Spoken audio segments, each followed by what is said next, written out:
Why is the medical profession so utterly ignorant of how when somebody's sick and inflamed, we shouldn't be piling crap into them?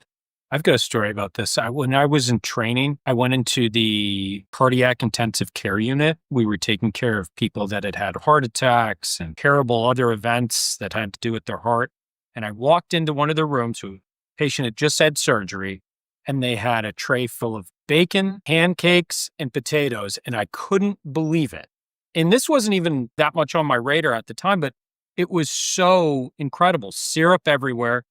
And I thought to myself, what in the world are we doing? And I think it's not a priority. It's not on the radar.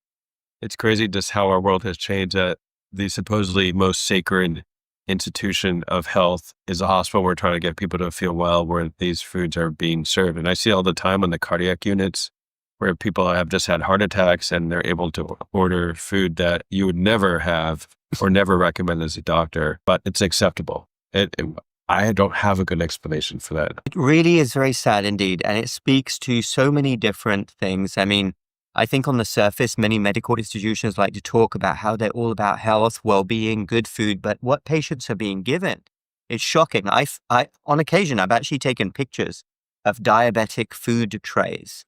And to me, it seems like common sense. If somebody's sick, inflamed, and at a very vulnerable point, that is the exact moment that you don't want to pile absolute garbage into them. I'm at a loss here really to explain why the medical profession is so ignorant, why doctors just walk past the tray and don't think our patient is really sick.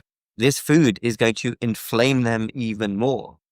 What is going on? Why don't doctors think about this? Are they simply too busy? Have they been siloed into thinking, oh, ill medication, but not while we're giving the medication, they're just eating crap? It's so true that you can be sitting there by the bedside of a patient who's just had a heart attack, and between you and the patient is just a pile of highly processed, refined food. And it's true. I think that is a highlight of a much bigger problem. What you said, Sunil, is that we are just totally out of touch with health and wellness as the probably best cures for disease.